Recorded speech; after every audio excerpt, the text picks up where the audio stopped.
Shalom Lekulam, Shalom para todos, que o Eterno te abençoe e te guarde, a você, sua casa, sua família e toda a sua parentela. Shalom para todo o povo da Teshuvá, espalhado pela face da terra.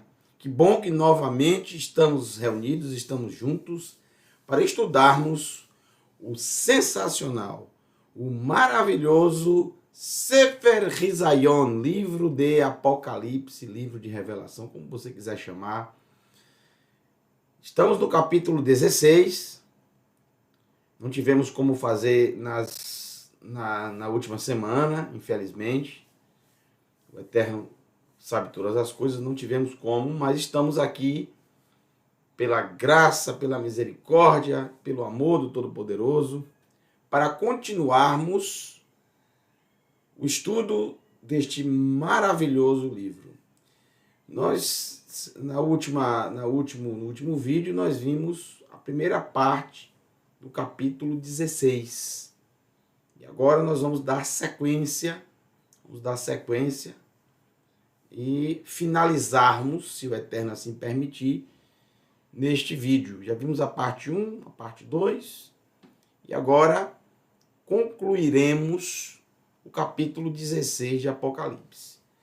Então, sem mais demoras, vamos abrir o capítulo 16 de Apocalipse, a partir do verso onde paramos. Se eu não estou equivocado, é o verso, deixa eu dar uma pescadinha aqui, acho que é o verso 16, é isso mesmo.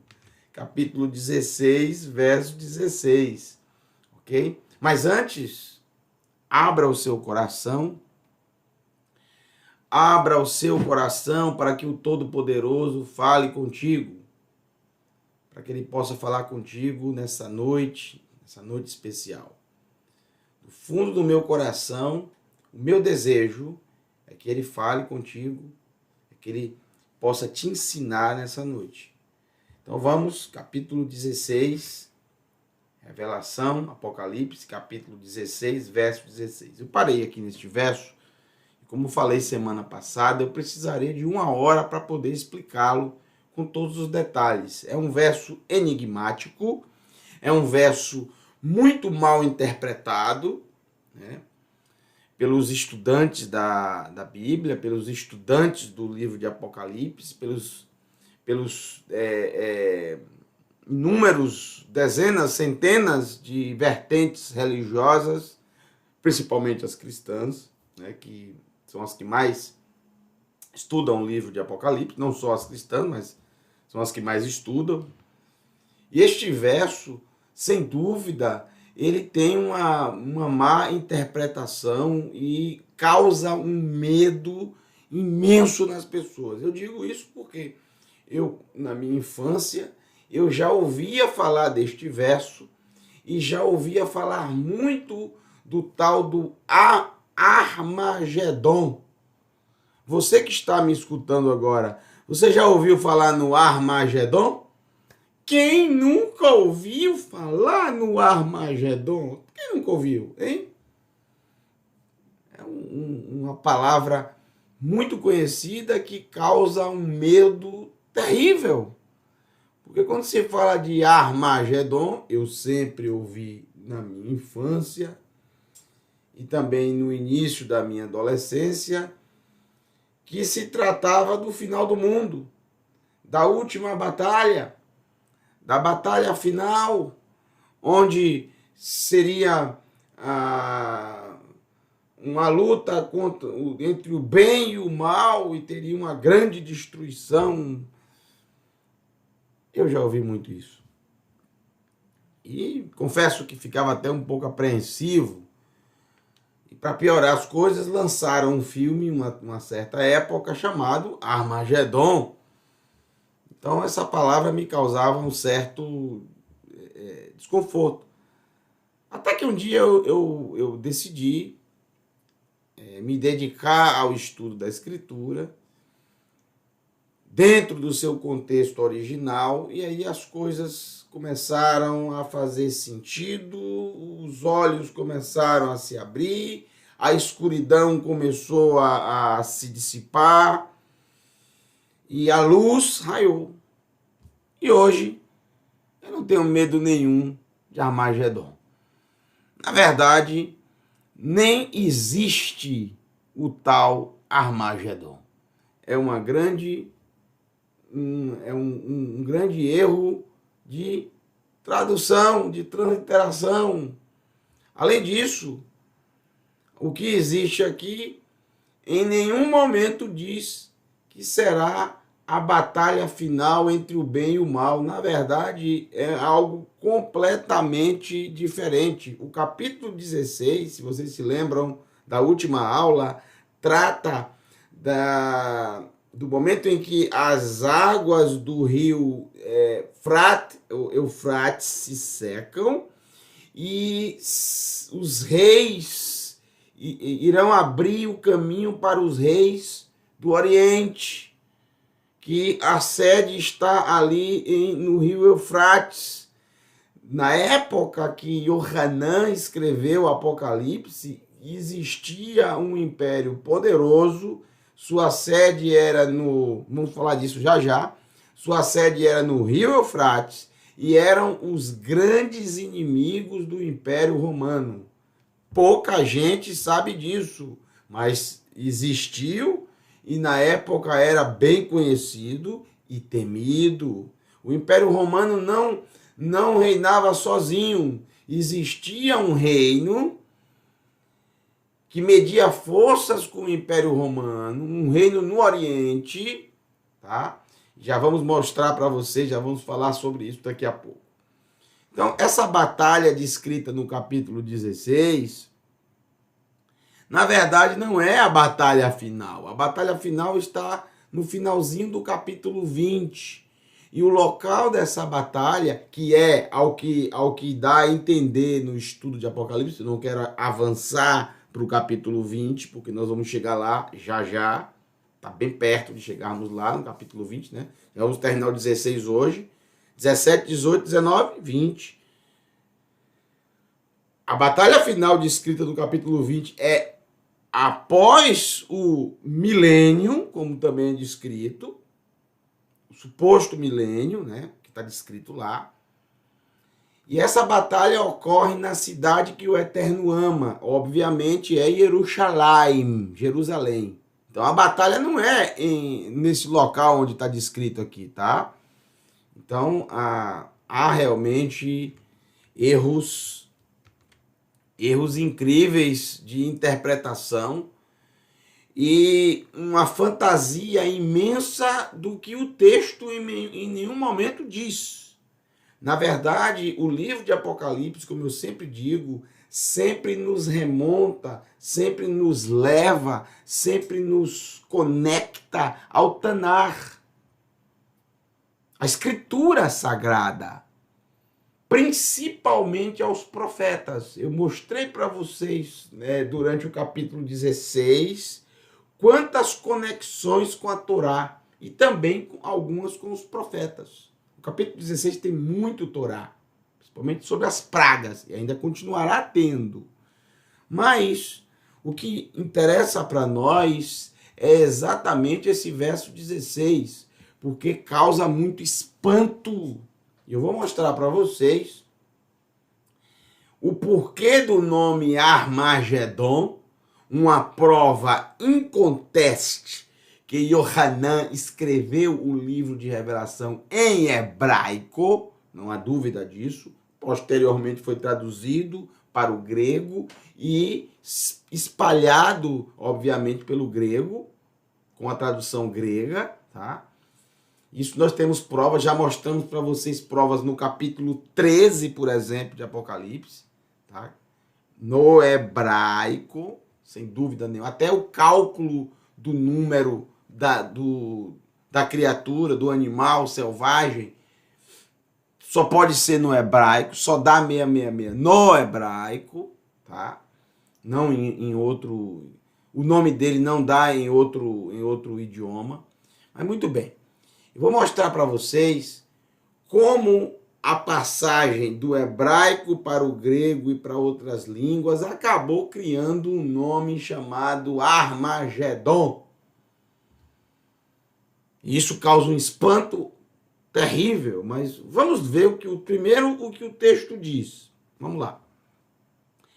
Vehem hiklu, e eles quem? Os reis, que com o rio Eufrates seco, abriu caminho para eles.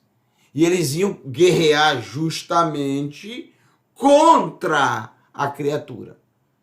Contra esse império. Obviamente, contra o Império Romano. Vehem, e eles... Vou tomar um pouco d'água aqui. Baruch Hashem. Abençoado seja o Eterno. E eles... Hiklu, vem de... A palavra é kuf, re e lamed. Kahal. Kehilá, congregar, se ajuntar. E eles se congregaram, se ajuntaram, otam. E eles se congregaram, se ajuntaram. El Hamakom, para o lugar. Asher Ha'ivrim. Asher Ha'ivrim. Ivrim, não Ivrit. Que os hebreus, não que em hebraico, que os hebreus, Ikreu, chamam para ele, Har Megiddo. Har Megiddo. Har quer dizer monte. Megiddo é o nome do lugar. Megiddo. Se você estuda o Tanar, se você estuda a Escritura, você já ouviu essa palavra bastante.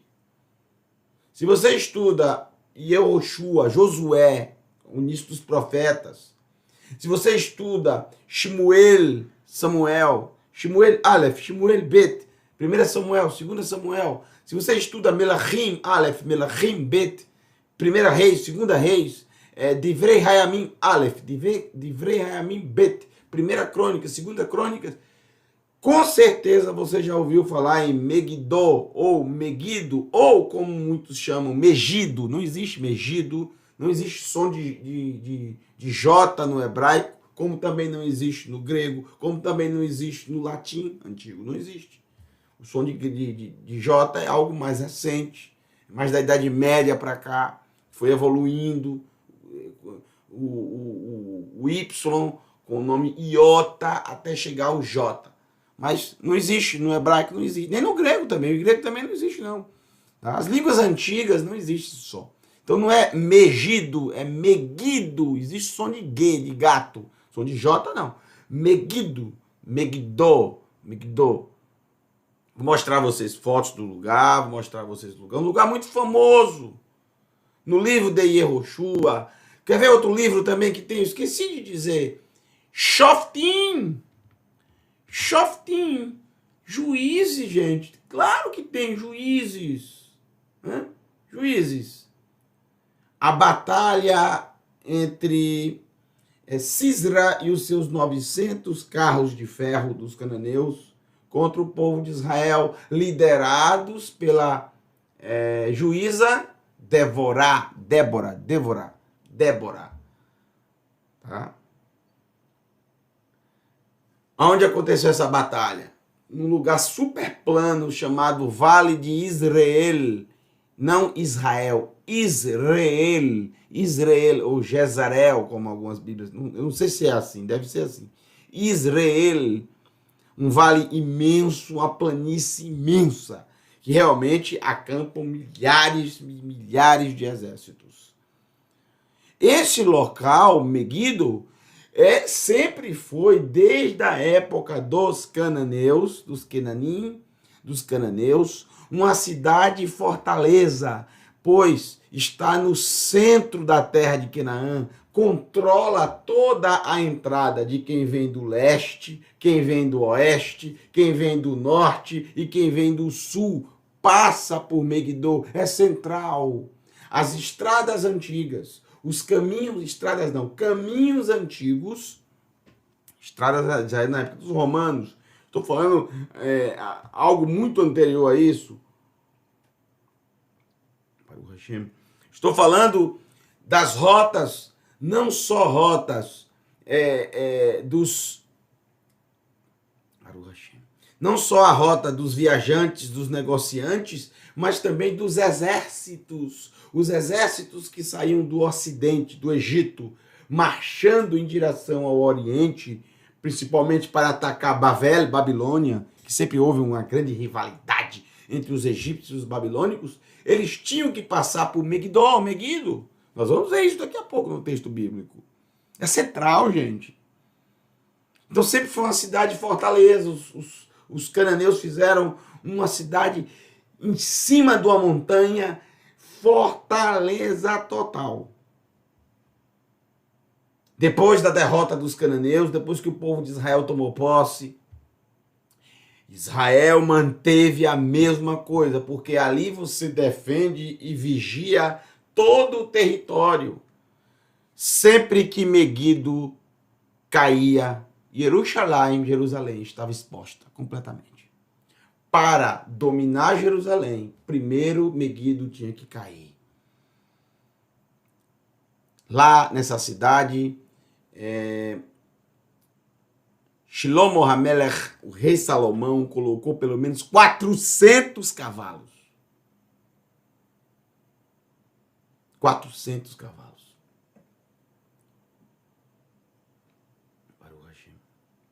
Uma cidade fortificada, tão fortificada e preparada para a guerra, que foi destruída e reconstruída, queimada até o chão e reconstruída 15 vezes.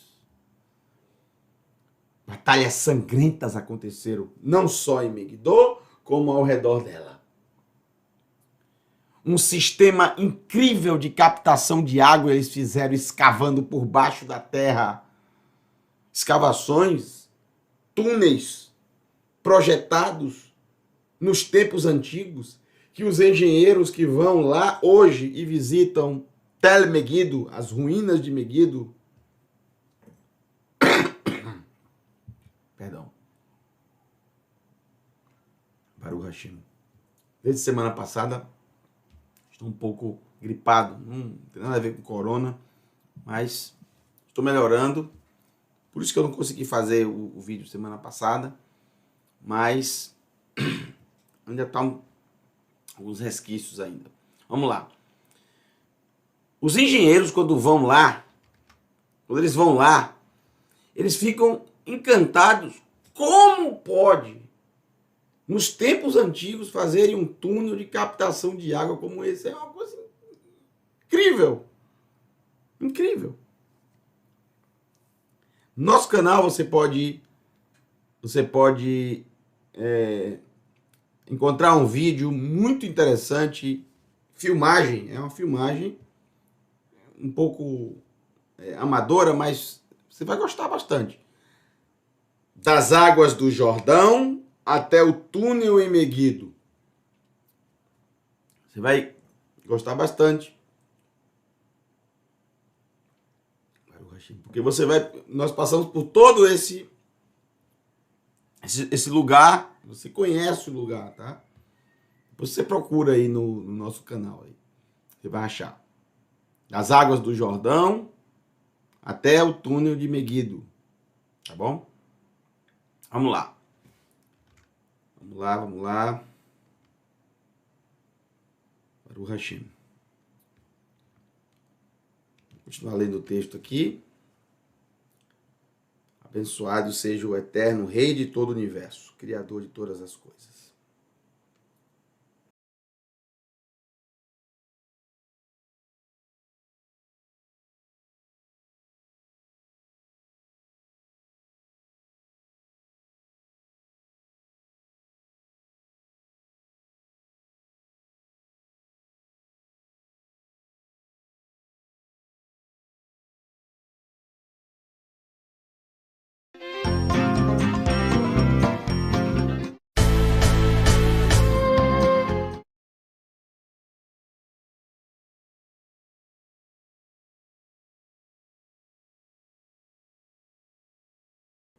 Pronto, agora tá tudo ok. Perdão, gente.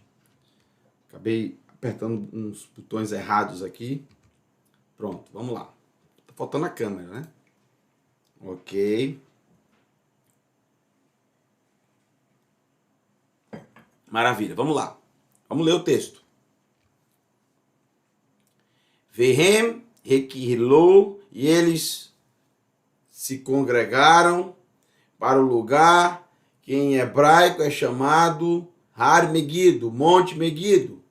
Bom, o que é que esse texto, desde os tempos antigos, desde o que se lê esse texto, por que as pessoas ficam com tanto medo e fazem essa pressão toda? Primeiro, por causa da palavra Armagedon. Já diz que é a batalha final entre o bem e o mal. Não existe isso em lugar nenhum da Escritura.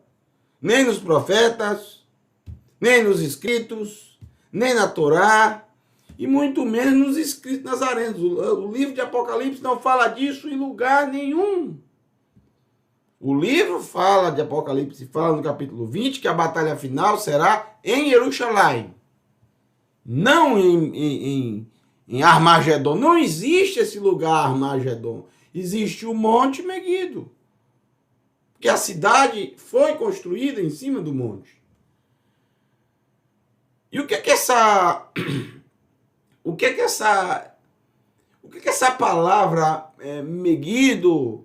O que essa palavra traz para nós?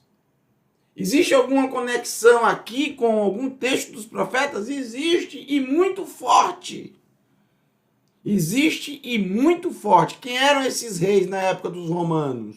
Quem era esse reino que a sua sede era exatamente no rio Eufrates? A palavra frat. O reino da Partia. Partia. Ou parta, ou parto. 247 antes da Era Comum, e esse reino foi até 224 na Era Comum. Presta atenção. Esse reino ficou quase 500 anos. Foi uma potência. As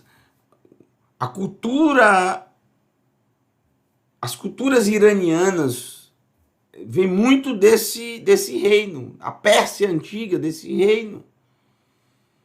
Eles eram os principais opositores aos romanos.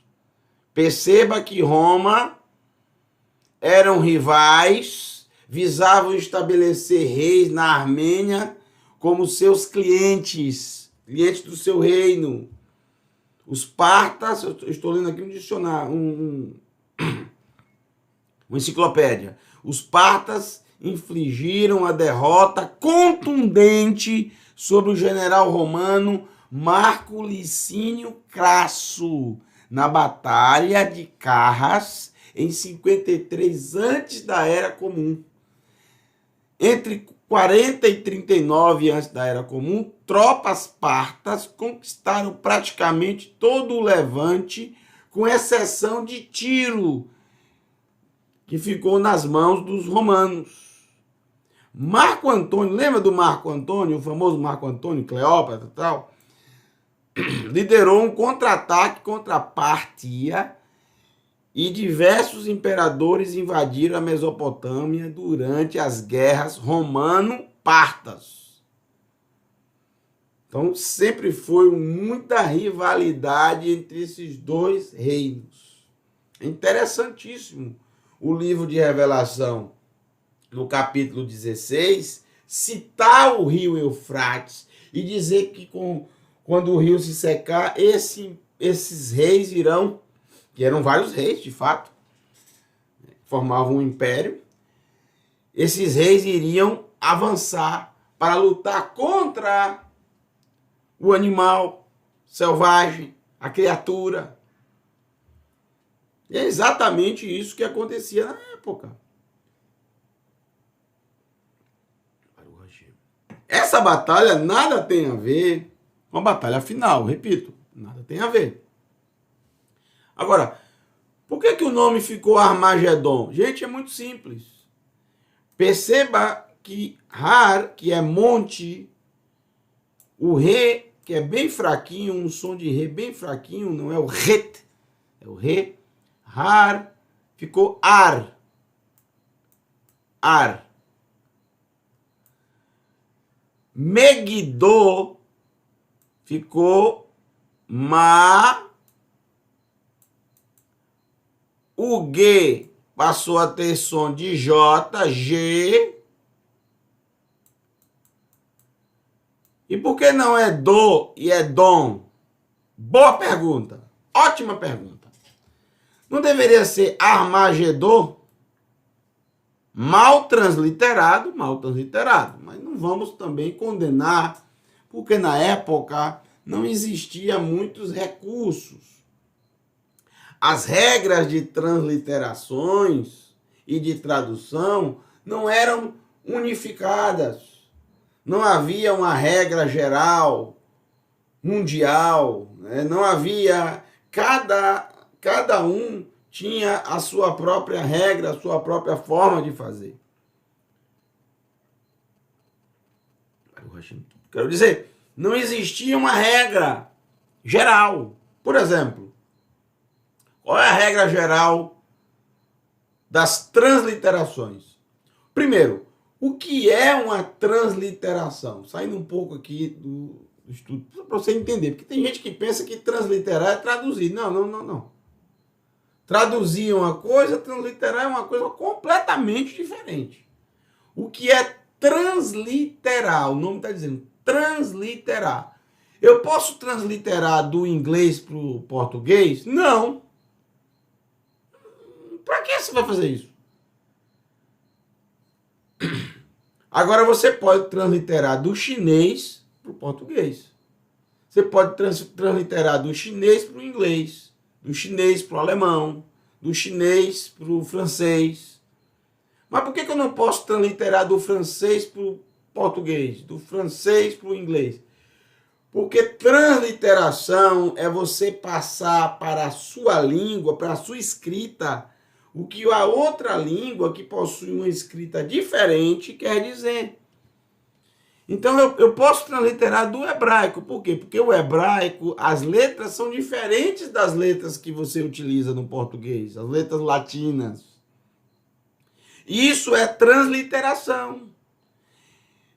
A transliteração, você conhece as letras, o som delas, e vai reproduzir em outra língua, com outra escrita, o mesmo som da escrita original. E a regra é que a leitura seja igual à língua original, para que quando a pessoa lê, a pessoa possa falar exatamente o que aquela língua quer dizer. Como ele não sabe os caracteres, você não, por exemplo, você não sabe o japonês, sabe? Aqueles caracteres do japonês, não sei não. Mas vamos dizer, tem eu fiz uma loucura aqui, não sei nem o que é isso, mas ok. Vamos dizer que tem o chinês ou o japonês aqui. Eu sei lá o que é isso. Mas aí um transliterador japonês ou chinês que vai passar para a gente, ele vai colocar em português, por exemplo, aqui. Ó. Isso aqui quer dizer...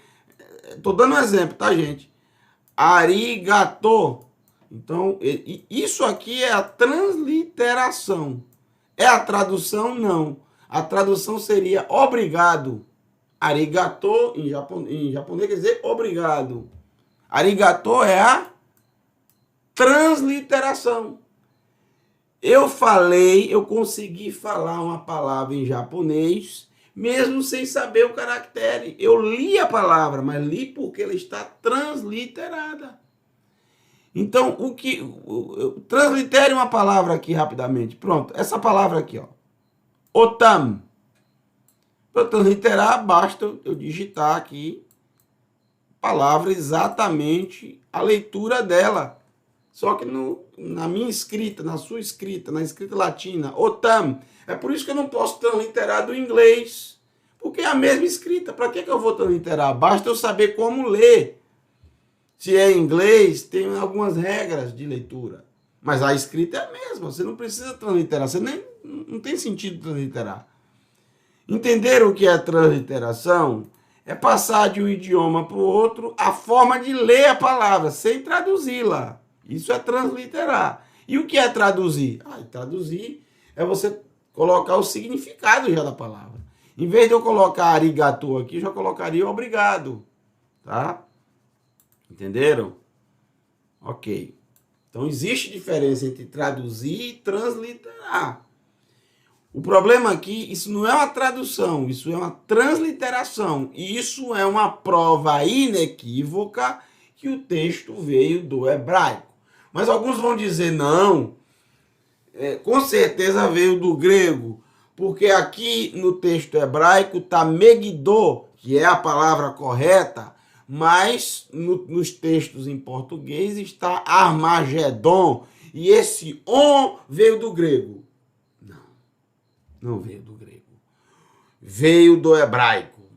Veio do hebraico? Peraí. Veio do hebraico? Como assim veio do hebraico? Veio do hebraico. Eu sei. Eu estou te dizendo porque eu estudei antes de falar para você. Eu procurei, eu pesquisei, eu li. Entendeu? Eu não estou trazendo o estudo de Apocalipse, gente, porque eu acho bonito, eu acho lindo e vou trazer para você. Estudei ontem e vou trazer. Não, eu só fiz o estudo de Apocalipse depois que eu traduzi todo o livro e depois que eu pesquisei em toda a escritura, tudo relacionado ao livro de Apocalipse, todas as conexões. Eu vou provar para você que em um determinado texto do Tanar, ao invés dele colocar Megiddo, ele colocou erradamente, porque não existe esse lugar, Megiddon. Megiddon. E é exatamente esse texto que o livro de Apocalipse linkou, pegou, juntou para trazer esse exemplo, para fazer uma conexão com o que aconteceu no passado, um passado muito antigo, que aconteceria novamente a mesma situação.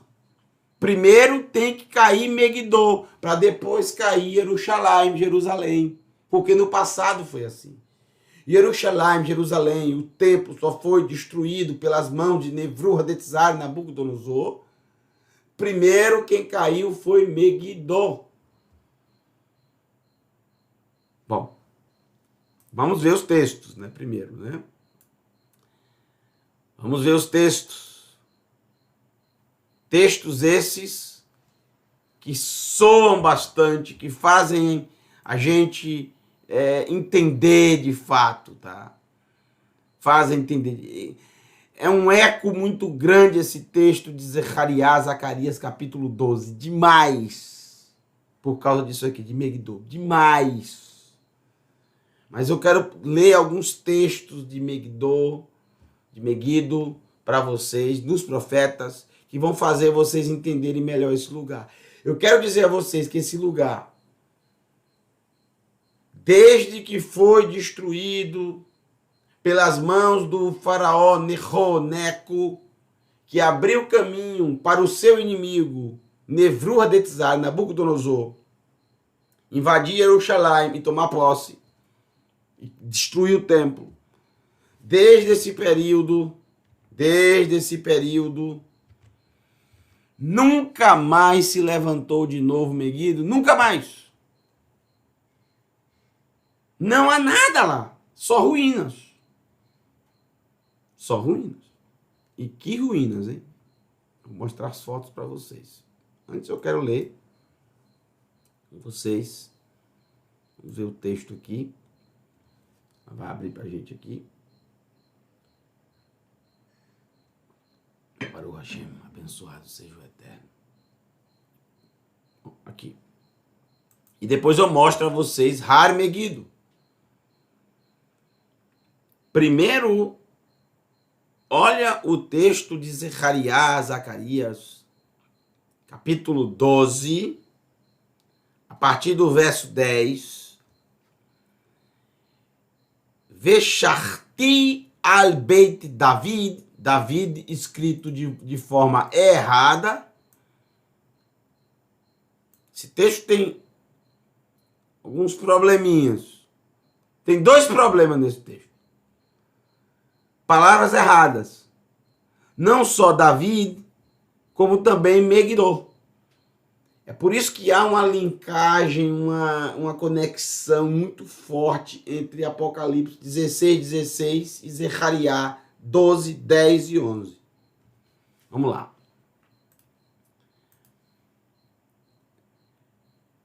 Veshafarti al Beit David. David não tem Yud, mas aqui você vê que ele colocou o Yud. Ok. Mas há também na história arqueológica David com Yud, tá? Mas o nome David não tem Yud em praticamente toda a escritura, somente aqui. Ve'al Yoshev Yerushalayim, também sem o Yud, mas no Tanakh inteiro Yerushalayim praticamente não tem Yud, só em 5 textos contra mais de 1000 textos. Yerushalayim não tem Yud no Tanakh. Nos escritos nazarenos, em todas as palavras, em todos os lugares, Yerushalayim tem o Yud. E até os dias de hoje.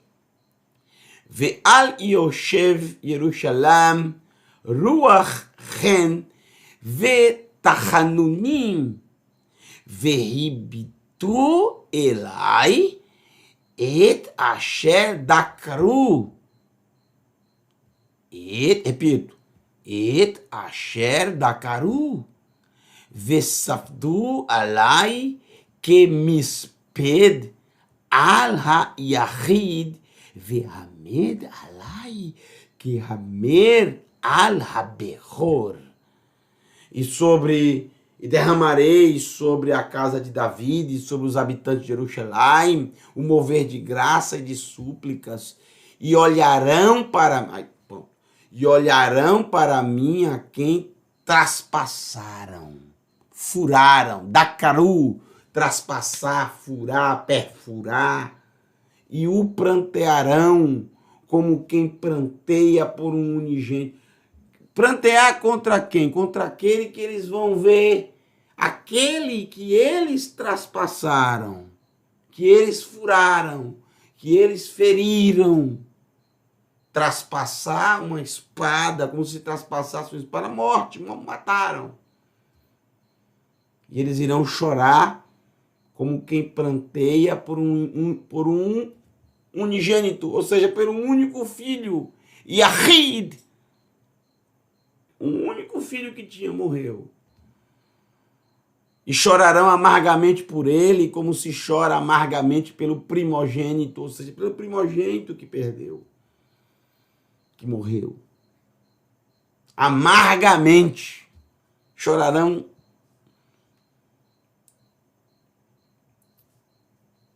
Por quê? Porque traspassaram. E agora ele aparece. É uma profecia muito bonita, muito linda. Mas não quero falar sobre ela em si. Isso fica para outro momento. Eu quero falar sobre esse texto aqui. Bayom Hahu, naquele dia, Igdal Hamisped Bierushalayim, naquele dia será grande o pranto em Jerusalém. Veja, observe, analise, verifique a linkagem que há entre Apocalipse 16 e Zechariah 12, 10 e 11. O texto nem em Zacarias e nem em Apocalipse dizem que a batalha final será em Megiddo. Em nenhum lugar diz isso. Nenhum lugar diz isso de jeito nenhum. O texto diz: Bayom Hahu Igdal Hamisped Bierushalayim, que será grande o pranto em Jerusalém. Quando eles verão, quando eles irão olhar para quem eles traspassaram. Chorarão por ele, como se chora por um unigênito que perdeu, como se chora pelo primogênito que perdeu.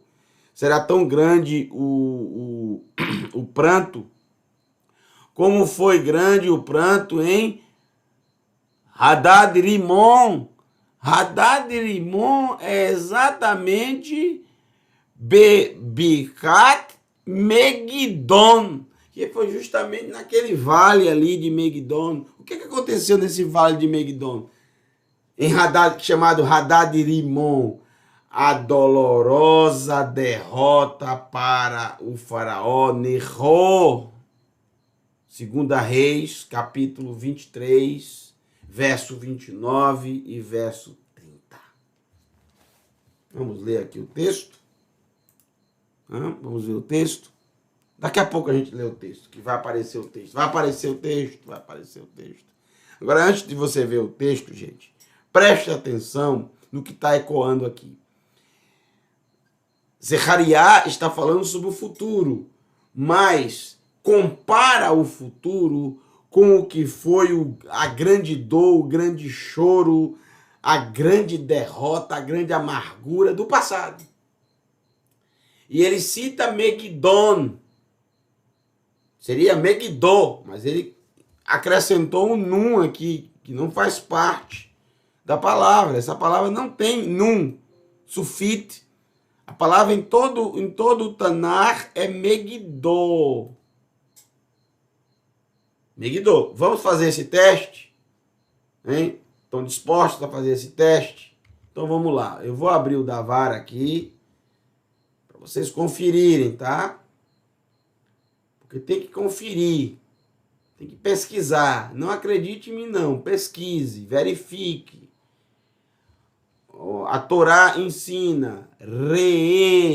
Veja. Verifique. Analise. Pesquise. Busque. Eu vou abrir o Davar e vou fazer com vocês uma pesquisa rápida. Para vocês aprenderem. Não deixe ninguém lhe enganar, tá? Quando se trata de escritura sagrada, não se deixe enganar. Como é que eu coloco para ficar o Davar na tela? Eu acho que é assim, ó. Não é isso? Eu vou tirar a câmera aqui, né? Tira a câmera. Pronto. Pronto. Aqui está o Davar, tá? Que você pode baixar gratuitamente no nosso canal. Só você pesquisar. Bom, vou colocar o Davar aqui na tela. Já está na tela. Agora eu vou fazer uma pesquisa no Davar. Olha, eu vou pesquisar aqui a palavra Megiddo. Opa. Megiddo. Agora sim. Vamos ver. Olha só. Me deu um resultado de 18 vezes. Prestem atenção. Josué 12, 21. Yehoshua 12, 21. Megiddo. 17, 11. Megiddo. Juízes 1, 27. Megiddo. Juízes 5, 19. Olha aí, a batalha de Débora. Megiddo. Essa palavra não tem nada a ver com ela. Aqui é Migdol. Tem a ver com a torre.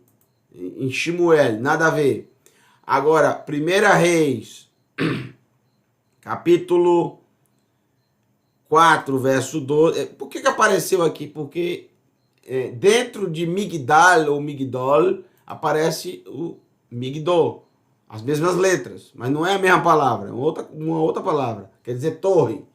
Agora, Megiddo aparece em 1 Reis 4, 12. 1 Reis 9, 15, tá vendo? Megiddo de novo. 2 Reis 9, 27, aparece novamente Megiddo. Morreu ali, tá dizendo que alguém morreu ali. Daqui a pouco a gente vai ver quem foi, né? Que morreu lá em Megiddo. 2 Reis 23, 29. 2 Reis 23, 30, que fala que morreu, Megiddo, de Megiddo, né? Depois nós temos em Irmeiarro, Jeremias, mas não é Megiddo, é Migdol, é aquela outra cidade, nada a ver uma coisa com a outra. Ioná, Jonas 3:5, aparece Migdolam, não tem nada a ver tem a ver com torres também. Somente em Zechariah 12:11 que aparece Megidon. Megidon, né? Falando dessa batalha, desse pranto que será no final em Jerusalém, quando aquele que eles traspassaram aparecer para eles. Vai aparecer para eles para quê? Do que trata Zacarias 12? De uma batalha. De nações que irão se cercar, que irão cercar Jerusalém. E eles não terão para onde fugir, eles não terão o que fazer. E aí, o que vai acontecer, hein? Só aparece aqui. Todos os outros textos ou fala de Migdol, que é torre, ou fala de Megiddo mesmo, sem o Nun, tá vendo? O último lugar é 2 Crônicas 35, 22. Megiddo. Não tem o Nun, porque não existe Megidon. Eu não sei por que Zechariah colocou, mas ele também errou. Você viu no nome David. Você viu no nome David que ele errou? Ele colocou um Yud. Então existem erros, gente. Quando a pessoa chega e diz, tem um erro nos escritos nazarenos. Há um erro lá e, portanto, tem que ser todo descartado. Essa semana, falando nisso, o Moré Haimson, na sua brilhante explanação da Torá, como tem sido todos eles, a Morá Márcia, o Moré Daniel e o Moré Haimson, cada um na sua forma, cada um no seu jeito, cada um na sua forma de ensinar, diferente um do outro, não se pode comparar porque são diferentes. E eu gosto de todos os três, da forma que você soma todos os três, você tem uma visão bem ampla das coisas, né? Cada um na sua forma, na sua peculiaridade. São ótimos, eu estou amando. Eu tenho certeza que você está gostando também. Eu estou gostando, estou amando.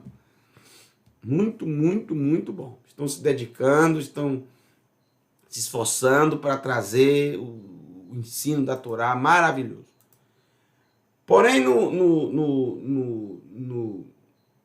na explanação do Kabbalat Shabbat, na noite da sexta-feira, no início do Shabbat, pelo Moré Haimson, trazendo da Parashá Hayei Sará, que por sinal foi a que eu mais gostei, falei isso para ele. O que eu estou falando para vocês aqui é exatamente o que eu conversei com ele. Porque ele entrou em contato comigo, houve um erro na questão do vídeo em tela cheia, não saiu o áudio. Ele prontamente tranquilizei ele, isso também já aconteceu comigo, né? E no outro dia, ele prontamente ele fez a correção e trouxe as explicações da parte onde não saiu o áudio. É assim que tem que fazer. Tem um erro, certo. Tá bom? É assim que faz. Porém, houve um erro chamado em hebraico taut, que é um erro sem a intenção. Você não tem a intenção. Como eu acredito que, priamente, que é o erro de Zechariah. É um erro sem intenção. Ele colocar o Nun aqui. Um erro sem intenção. Ele colocar o Yud aqui de David. É um erro sem intenção. Não modifica nada, não muda nada. E pode ser até a mão do Eterno para que um código apareça aqui. Entendeu? Uma sequência de letras equidistantes, entenderam? Então, olha só, o Haimson me disse, eu coloquei o Resh com valor 100, e Resh é 200. E eu fiz uma explicação em cima disso e isso ficou errado. Eu queria excluir o vídeo, você podia excluir o vídeo do canal, porque ficou errado isso aí. Eu falei, Jaimson, agora é Jaimson. Excluir todo aquele vídeo maravilhoso, com explicações tão maravilhosas, com momentos tão especiais no Shabat. Você vai excluir por causa de um errozinho que não é intencional, você não fez aquilo para enganar ninguém, você simplesmente errou. Não, não vou excluir não. Você faz um outro vídeo e eu vou postar no canal, você diz que você vai dizer o erro e você traz a explicação. E ele fez e ficou maravilhoso o vídeo. O último vídeo que postou no canal. Aí eu disse para ele, não se pode, por causa de um erro, você excluir tudo que você falou naquela noite. Foi muito especial, muito maravilhoso. Falou muito ao meu coração. Você não pode excluir tudo por causa de um errinho que não faz diferença nenhuma. Eu citei para ele. Você sabe quantos erros aparecem no Novo Testamento? Quantos erros tem? Erros até de citações. Quando Matitiyahu cita um texto do profeta Roshea. Ele cita o texto de Roshea e fala que foi Irmeiahu. Se você, por causa de um erro desse, exclui todo o Novo Testamento, como muitos querem fazer, isso é um absurdo. Porque esse erro não faz diferença nenhuma, é um taúd, é um erro sem dolo, um erro que muitos cometem, inclusive o profeta Zechariah cometeu, meu amigo. Comete. Moshe, por exemplo, certa vez esqueceu a tribo de Shimon, de citar a tribo de Shimon, em vez de Abrahá. Ele não cita Shimon. Você vai excluir tudo por causa disso? Não. Você faz um vídeo, pronto. Não tem que excluir tudo por causa disso. Você não tem que jogar fora a escritura porque você achou um erro. Um erro que não faz diferença nenhuma, gente. Mas eu gostei demais desse erro. Sim. Porque é exatamente daqui que os tradutores, é exatamente daqui que aqueles que fizeram a passagem para o grego se apegaram, porque é exatamente desse texto de Zechariah 12:11 que Yohanan tirou, fez a conexão com esse texto. Yohanan fez a conexão. Apocalipse 16:16 está exatamente baseado aqui. Com certeza. Com toda certeza. Tanto que a palavra Har Megidon, aí fica Armagedon. Entendeu? De onde vem Armagedon? A montanha de Megidon. Armagedon. Não é do grego, é do hebraico. E é de Zacarias 12, verso 11. Eu não só falo, eu provo para você, eu mostro o texto bíblico. Você abre o Tanar, sabe ler hebraico? Abre o Tanar e lê isso aqui. Se não está aqui Megidon, entendeu? Agora presta atenção. Por que Har Megidon, lá de Apocalipse? Olha aqui. Conheço demais. Já fui dezenas de vezes nesse lugar. Amo o lugar. Amo. Maravilhoso lugar. Olha que lugar lindo. Olha o Vale de Israel, gente. Olha aqui como é plano. Exércitos e mais exércitos se acamparam nesse lugar. Batalha. Vocês não têm noção da quantidade de sangue que já derramou aqui nesse lugar. Vocês não têm noção. Olha como hoje é tudo verde para o Hashem. Abençoado seja o Eterno. Quanto sangue não foi derramado aqui? Muito sangue. Sangue de várias nações, de vários povos, de vários exércitos, que foram derramados aqui, batalhas brutais. Muito choro foi derramado aí, muita dor. Essa cidade 15 vezes veio ao chão, foi destruída 15 vezes. Por isso que Har Megiddo, você está vendo aqui a montanha? Está vendo a montanha? A cidade é uma montanha, a cidade fortaleza, gente. Por isso que ela controlava tudo no passado. Porque daqui dava para se ver todo Israel.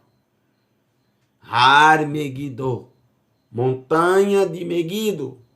Ou Har Megiddon, Armagedon. Entenderam de onde é que vem isso? Vem do hebraico, vem do texto bíblico, vem do Tanar. Não vem de grego coisa nenhuma. Não inventa as coisas. Podemos provar. Temos a prova. E agradecemos por este erro, por este taúd de Zechariah, ao copiar o texto, ao fazer o texto.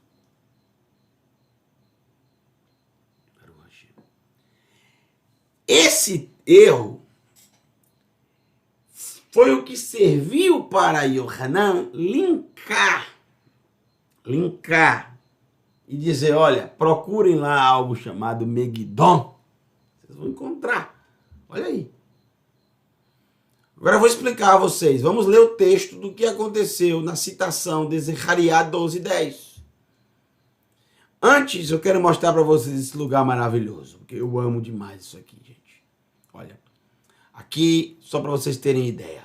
Aqui são estábulos de cavalos do rei Salomão. São dois, o sul e o norte.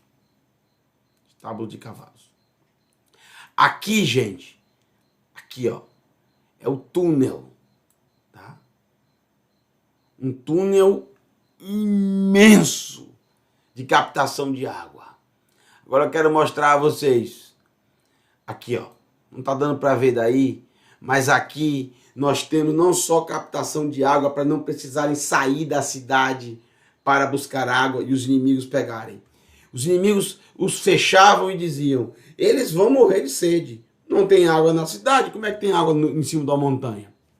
Escavaram a montanha e puxaram água de Enharod, fonte de Gideão. Não tem água.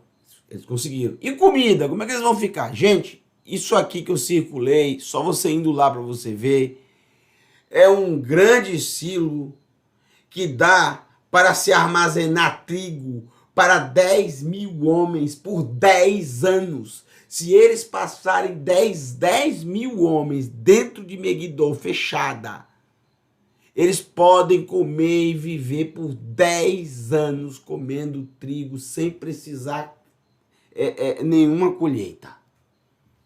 É simplesmente incrível. Uma cidade, de fato, feita para a guerra. Para a guerra, com todas as táticas possíveis e imagináveis. Níveis e mais níveis de escavações. Nós temos aqui cananeus, filisteus, israelitas,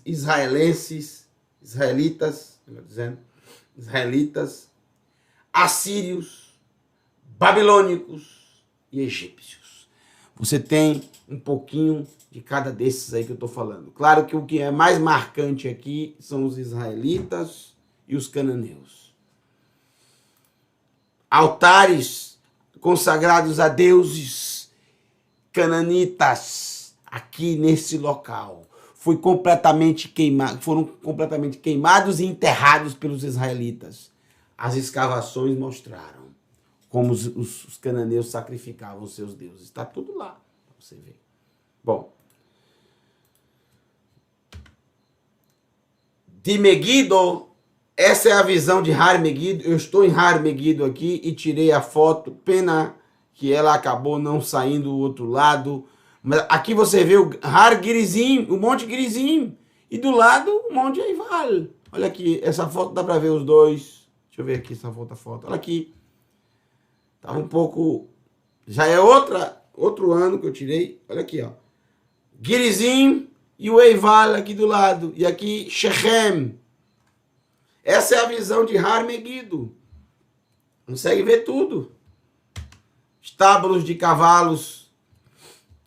Coxos feitos por Salomão. Olha só que sobrevive até hoje. Olha a qualidade do material. Até hoje está de pé. Impressionante. Essa é Har Megiddo. Agora eu vou ler para vocês o texto. Por isso que eu falei para vocês, só esse verso 16 é 1 hora. 1 hora para explicar. Eu sei disso. 2 Reis 23, 29. Nos seus dias subiu o faraó Necho, rei do Egito, contra o rei da Assíria, ao rio. Vamos lá.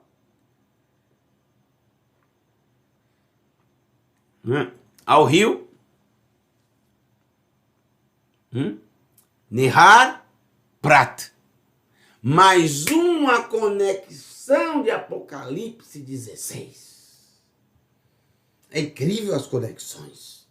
O livro de Apocalipse, você não pode ler o livro de Apocalipse. Você não pode ler o livro de Apocalipse simplesmente ao pé da letra.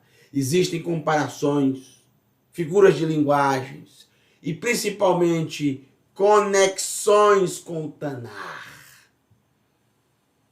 Para que aqueles mais atentos às profecias bíblicas, aqueles mais atentos à Torá, aqueles mais atentos ao Tanar, aos Neviim, aos profetas, entenderem o livro de Apocalipse. 66% aproximadamente de Apocalipse são citações do Tanar. Então, o faraó subiu contra o rei da Assíria ao rio Eufrates.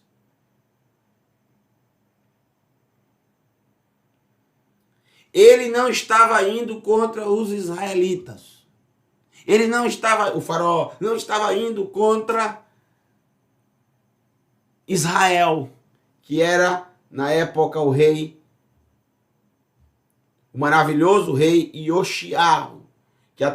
Que o Tanar diz que não houve um rei como ele, que se voltou para o Eterno, que fez chuvar com todo o seu coração. É o que diz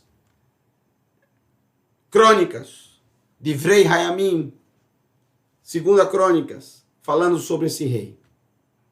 Foi ele que achou os rolos da Torá. O sacerdote achou, leu para ele rasgou as vestes e se arrependeu. Quebrou as estátuas, as imagens de escultura, queimou, aboliu os cultos aos outros deuses, aboliu os altares e celebrou Pêssar como se nunca tinha celebrado antes em Israel. Isso tudo está descrito em Crônicas. Estude a Escritura, estude o Tanar. Não dá para estudar Apocalipse sem ler o Tanar, não tem como. Só que Ioshiao, apesar de toda a techuvá que ele fez, apesar do seu arrependimento, apesar dele ter sido um rei maravilhoso que buscou o Eterno, o ser humano ele tem suas falhas. Qual foi a falha de Ioshiao? Ele não gostou que o rei, o faraó, Necho, trouxe seu exército. Mesmo que não tenha nada a ver com ele, mas estava passando pela terra dele, passando por Megiddo, porque tem que passar por Megiddo, a cidade de defesa. Quando Ioshiao viu aquilo, ele falou, vem cá, eles estão vindo guerrear conosco? Então, obviamente, enviou mensageiros, aqueles mensageiros que vão saber conversar antes de haver uma batalha. Sempre tem isso, sempre houve isso. E o que é que os mensageiros disseram? Não estamos vindo contra vocês. Nem queremos que vocês lutem a nosso favor. Ou seja, muitos exércitos dominantes, mais fortes, chegavam para exércitos mais fracos. para nações mais fracas.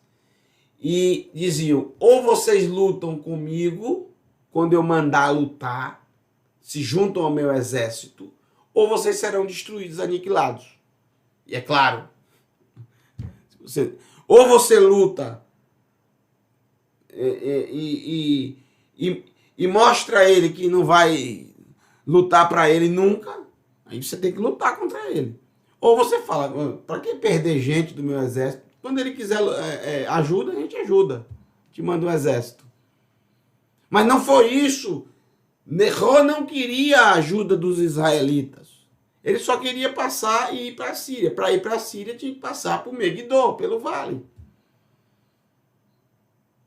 A questão é que Ioshiarro, sabendo que ele não estava lutando contra Israel e nem queria que Israel se juntasse ao seu exército para lutar contra o rei da Síria, mas subiu ao seu coração o seguinte, vem cá, a minha terra aqui não é uma terra de passagem aqui para você passar a hora que você quiser, não.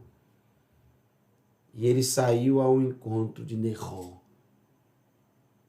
para lhe barrar o caminho, dizer, por aqui você não vai passar, escolhe outro lugar.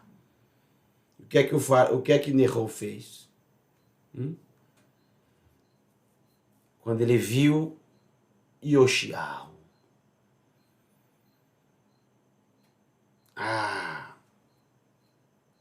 sabe, um ódio subiu ao coração dele e o que é que ele fez? Matou em Megiddo. Aqui é Megiddo, Megiddo. Vai Miterru e o matou, Megiddo, Querato Otô, quando o viu ali. Se ele ficasse na dele, não teria acontecido isso. E o que é que aconteceu? Megiddo foi ao chão e aí ficou tudo pronto para Nebuchadnezzar, Nabucodonosor, depois invadir Jerusalém. O caminho estava aberto. O verso 30 diz, os seus servos o levaram morto de Megiddo e o trouxeram a Jerusalém e o sepultaram na sua sepultura e o povo da terra tomou e errou Ahaz, filho de Ioshiarro, e o ungiram e o fizeram rei em lugar do seu pai. O ungiram, vai mexerru, Mashiach, aqui ó, vai mexerru e o ungiram no lugar do seu pai.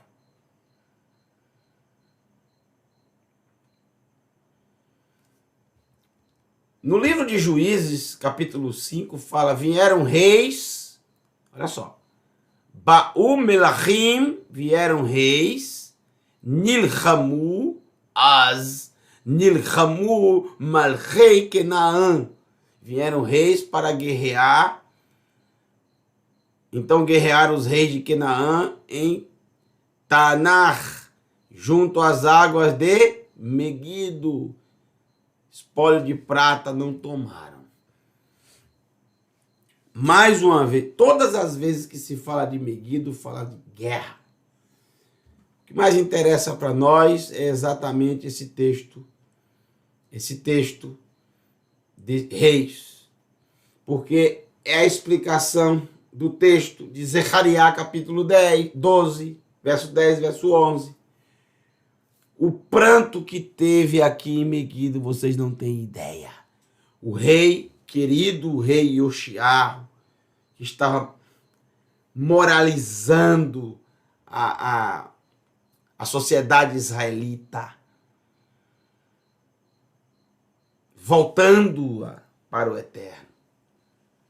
Foi morto ali e caiu Megiddo.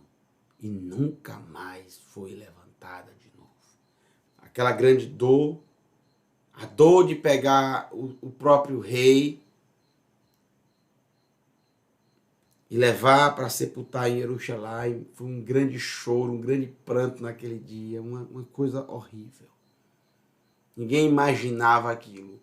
Mas após a morte desse rei e a destruição de Megido, Megido nunca mais voltou a ser levantada de novo. E o povo sabia, mais cedo ou mais tarde, cercarão Jerusalém, e Jerusalém cairá. E aconteceu isso. Exatamente isso. Exatamente isso. Bom, agora vamos para Apocalipse, capítulo 16. Vamos terminar. Agora que você já ouviu as explicações, vamos lá.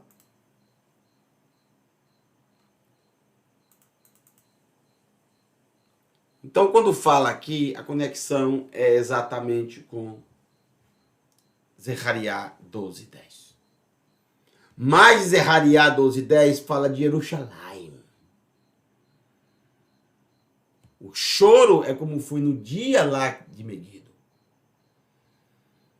E aqui quando fala desses reis se congregando, remonta exatamente tanto a batalha, que nada tinha a ver com o povo de Israel, mas era entre o Egito e aqueles que e o reino do Eufrates, os reis do Eufrates.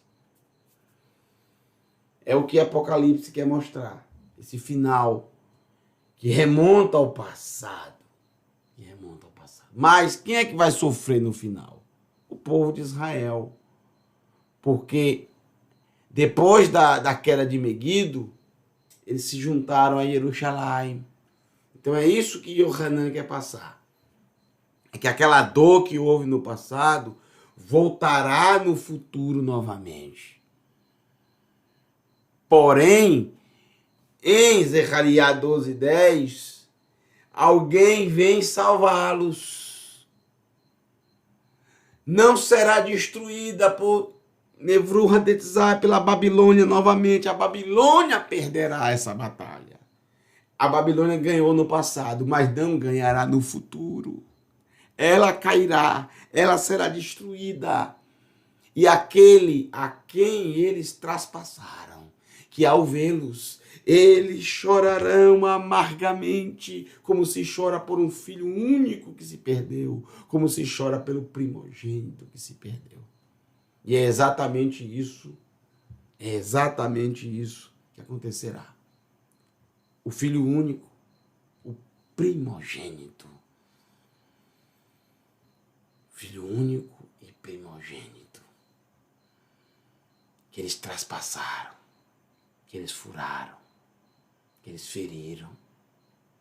Eles chorarão, porque eles verão, olha, quem o Eterno enviou para a nossa salvação. É exatamente o nome. Yeshua, salvação. Foi esse que traspassamos. Ou seja, os nossos pais, o nosso povo. E traspassaram não só através, literalmente, na sua execução. Não só isso. Traspassaram ao longo da história, o rejeitando. Furaram, traspassaram as suas palavras, a sua história, o ignorando completamente, até os dias de hoje, até o momento que isso ocorrer, quando o Eterno enviar a salvação, que a salvação vem dele, mas ele tem os seus instrumentos. Quando ele enviar essa salvação, vão chorar, porque olha quem veio. O choro será como aquele choro que houve com a morte de Yoshiao. E é interessante, é exatamente de Yoshiao que vem essa na genealogia, está na genealogia de Yeshua. Estude a genealogia do Mashiach e você vai ver. Só que dessa vez ele vem para destruir Babel, para acabar, para aniquilar e salvar o seu povo. O leão da tribo de Yehudá, o leão da tribo de Judá, Yeshua. Eles chorarão e ele enxugará do seu povo os olhos.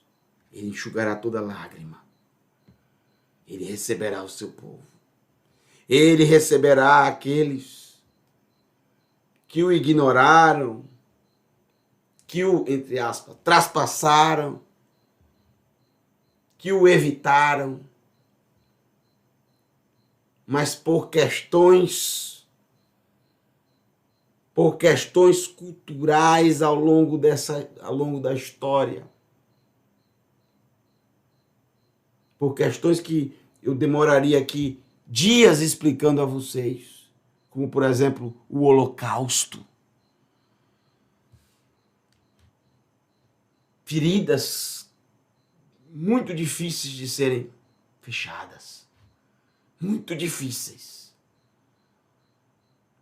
A dor de você ver famílias e mais famílias quando vão ao Yad Vashem, ao Museu do Holocausto, e presencia tudo aquilo ali.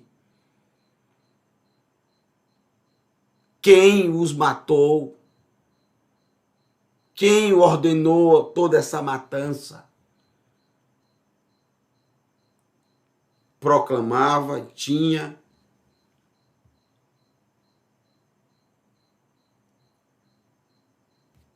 e falava e seguia uma religião que exatamente tem como o principal essa figura. É algo muito difícil. Esses, ele enxugará os olhos. Agora, aqueles que conhecem a verdade, porque a maioria desses que eu estou falando foram proibidos desde a infância de sequer ouvir a história dele. São proibidos. Agora, todos aqueles que conheceram sua história, que sabem a verdade, mas que o rejeitaram, eu não sei. Eu não sei. Eu deixo para o próprio Yeshua. Deixo para ele. Bom, para o Hashem. E o sétimo derramou a sua bacia sobre a face do firmamento dos céus e saiu uma forte voz do templo, ou do santuário, que é a palavra Min Ha-Reichal, santuário. A Elion do Altíssimo. Min Ha-Kise, do trono dele, Lemor, dizendo, Neessatá,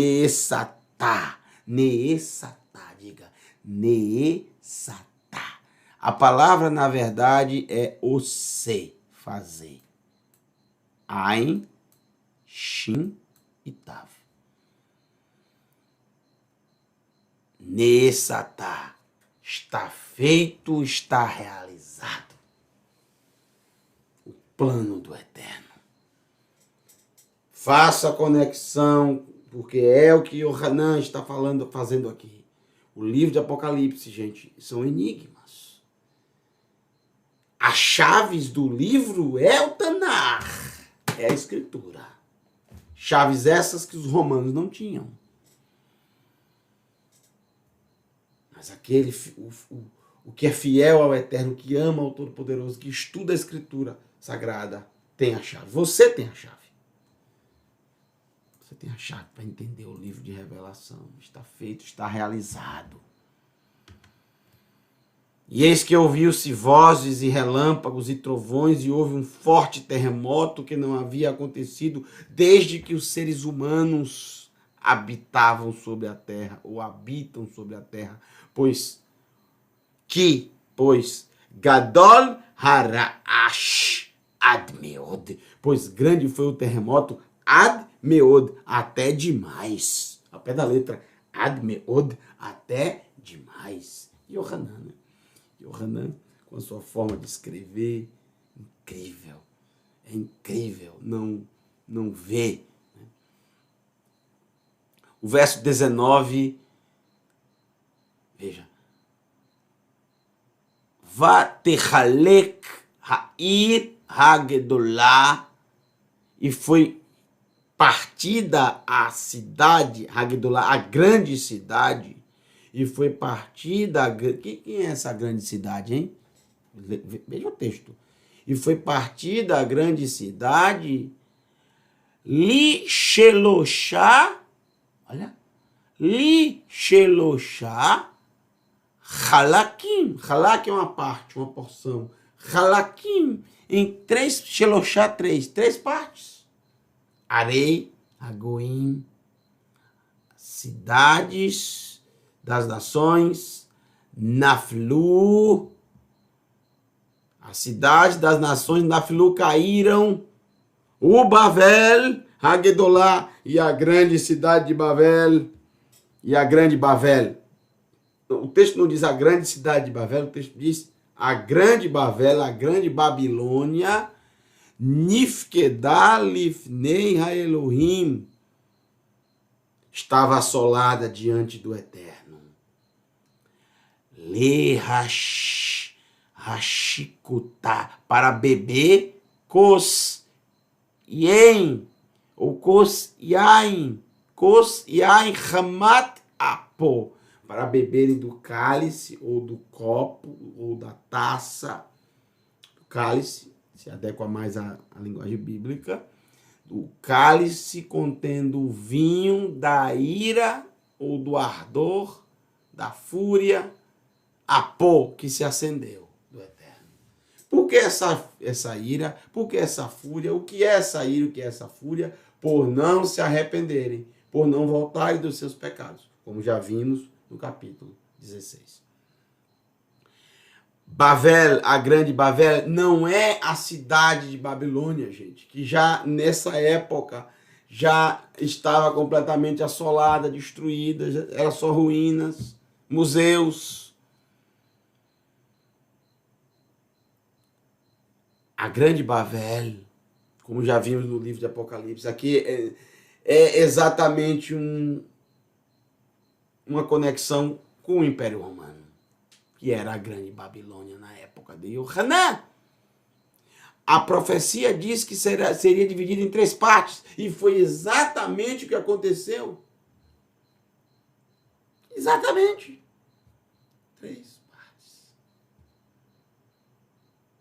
Lembra de Constantino? Não foi só ele na época. Tinha mais dois. E ele destruiu essas outras duas partes do Império Romano para ficar sozinho no poder. Foi o que ele fez. É história. É só você ler. Três partes. O número 3 aparece bastante no capítulo 16. Os três pilares de Nimrod. A criatura, o crocodilo e o falso profeta. Os três pilares de Nimrod. Governo, o que é o poder, religião e apego aos bens materiais. Fugiram às ilhas do mar e as montanhas moveram-se dos seus lugares e não foram achadas. E dos céus, o Min Hashamayim, e dos céus, Himitru, choveram, Barad, Kabed. Barad quer dizer granizo, e essa palavra aparece claramente no livro de Shemot, novamente nas pragas, claramente, mais uma conexão com as pragas do Egito. Barad, granizo. Kaved é pesado. Kekikar, a palavra kikar quer dizer muitas coisas. Kikar quer dizer praça nos dias de hoje, por exemplo. Mas aqui na linguagem bíblica é um quadrado. É um quadrado, kikar, um quadrado. Como um quadrado, não era uma coisa, um granizozinho. Era como um quadrado, uma pedra gigante. Al-Rashei Anashim, sobre a cabeça das pessoas. Preste bem atenção, gente. Vai Gadfu Anashim et Elohim al devar magefat habarad. E olha, essas pessoas,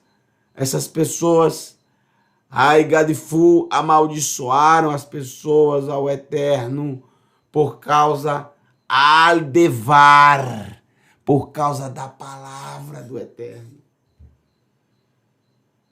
A palavra, davar. A palavra que trouxe a magefat habarad, a praga do granizo. Que kavda makato admeod, pois era pesada até demais. E por que veio a praga? Porque eles não se arrependeram, eles não se voltaram para a palavra do Eterno. Eles não se voltaram para a palavra do Eterno. Ao invés de fazer chuvar, por que a ira do Eterno Por que veio a ira do Eterno? Por que a ira do Eterno veio? Porque apesar de todas as pragas, apesar de toda a dor, apesar da demonstração que o Eterno derramou, de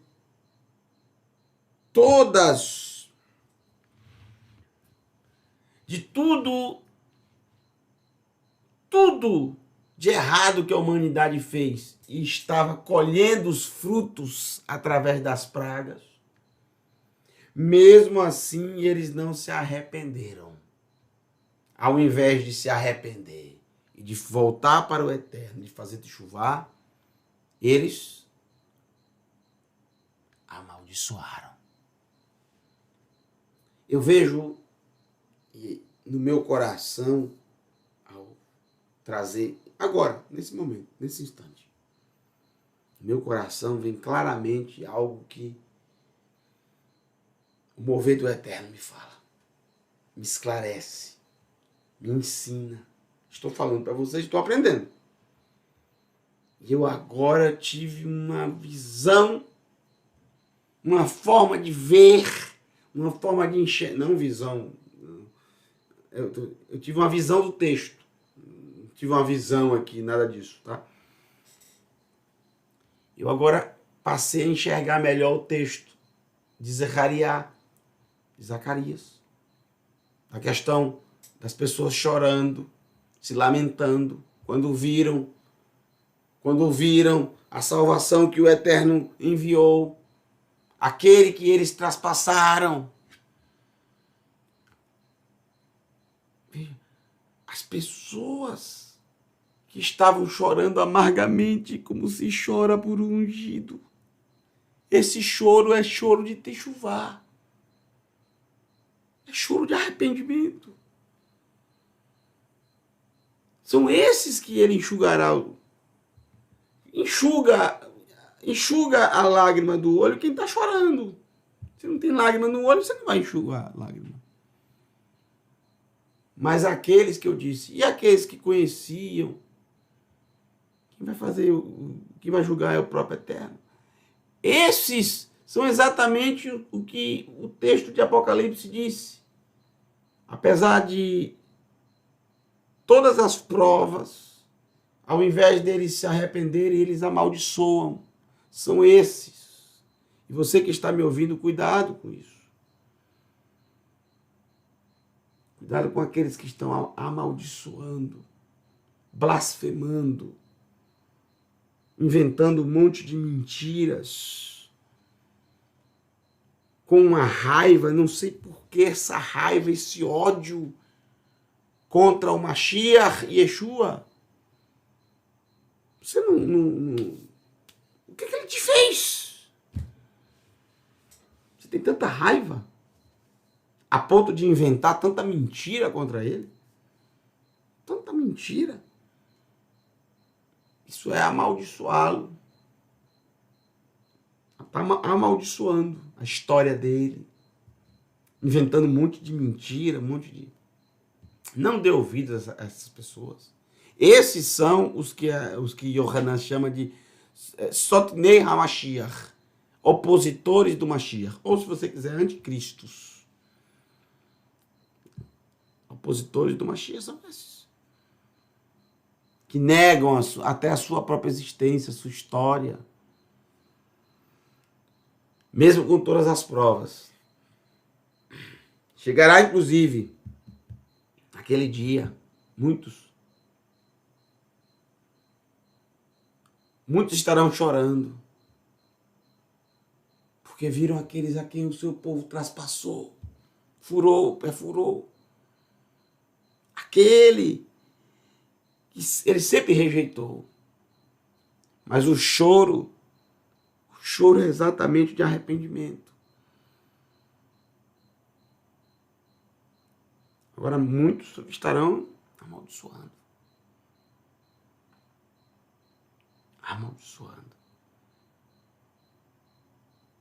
E é exatamente o que acontece hoje. Cada geração reflete não só o passado, mas também reflete o futuro. As profecias bíblicas. Muitas delas acontecem em todas as gerações. Basta nós termos um olhar, uma visão para entendê-las. As profecias bíblicas, elas não devem ser analisadas só de um ângulo. É muita pobreza para analisar uma profecia bíblica. A profecia bíblica tem que ser analisada de vários ângulos, de várias gerações. Muitas delas acontecem de forma contínua. É só você enxergar, só você analisar e ver. Em muitas gerações. Às vezes o profeta teve a visão e imaginou que ela se tratava somente para aquele momento. E, na verdade, até os dias de hoje, esses eventos continuam se cumprindo. Em gerações diferentes, em momentos diferentes. Eu agradeço ao Eterno por esse momento, por tudo aquilo que eu aprendi hoje à noite. Hoje eu aprendi bastante. Espero que você tenha aprendido alguma coisa também. Quero agradecer a todos. Obrigado por estar conosco. Obrigado por estudar o livro de Apocalipse conosco. Vamos terminar essa noite recitando a Birkat Kohanim. Depois eu vou passar para vocês um vídeo novo com muitas fotos de Israel antigas, das nossas viagens. Nesse vídeo não há praticamente ninguém das caravanas mais recentes, que vocês já viram bastante as fotos. Eu vou trazer vídeo para vocês da minha primeira vez que eu fui para Israel, por exemplo. Vocês vão ver várias fotos aí e várias fotos da minha família lá em Israel, tá? Em vários momentos. Tá bom? Vamos recitar a Birkat Kohanim. Eu quero, nessa noite, antes de recitar a bênção, quero fazer uma menção aqui para uma das pessoas mais especiais que eu já conheci na minha vida. É uma das pessoas que eu já conheço há mais de 21 anos. É uma pessoa que eu amo de todo o meu coração. Uma pessoa que está comigo em todos os momentos. Momentos alegres, momentos tristes. Já passamos muitos momentos tristes, mas muitos momentos felizes também, muitos momentos alegres, como vocês vão ver aí em Israel. Ela sempre esteve do meu lado. É o amor da minha vida. A minha Priscila.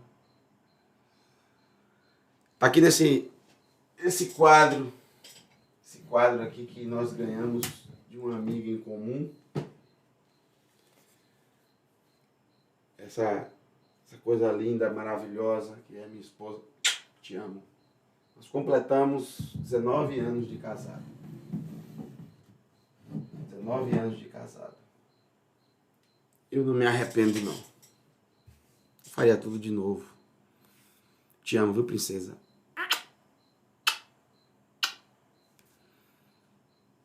Te amo do fundo do meu coração. Vamos recitar a bênção agora. E depois eu vou colocar para vocês o vídeo, tá bom? Recite conosco. Deixa eu colocar aqui o texto para você. Pronto. Yevarechecha Adonai veishmerecha. Yair Adonai panav elecha vichoneka. Issa Adonai panav elecha veyasem lecha shalom.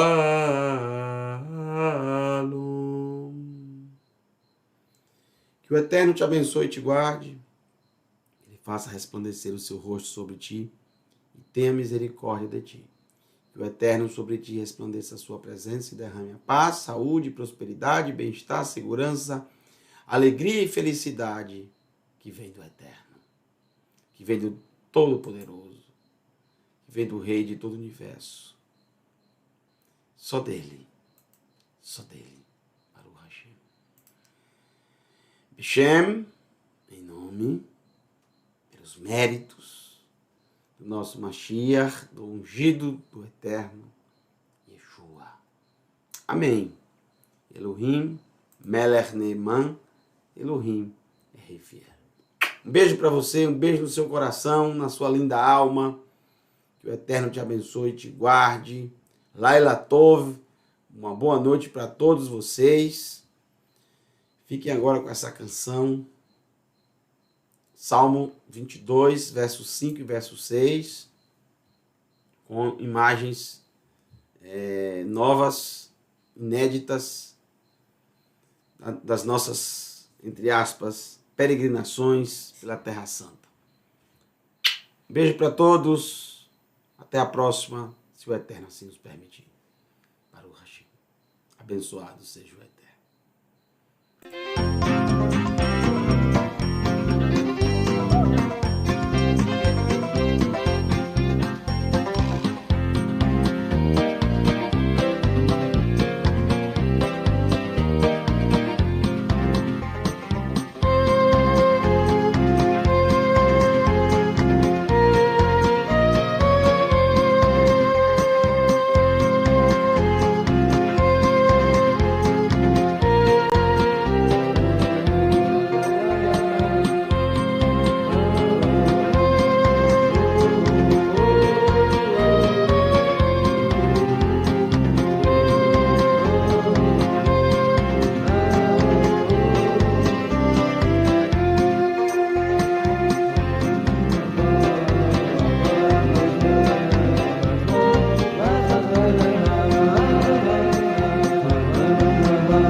Baba,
If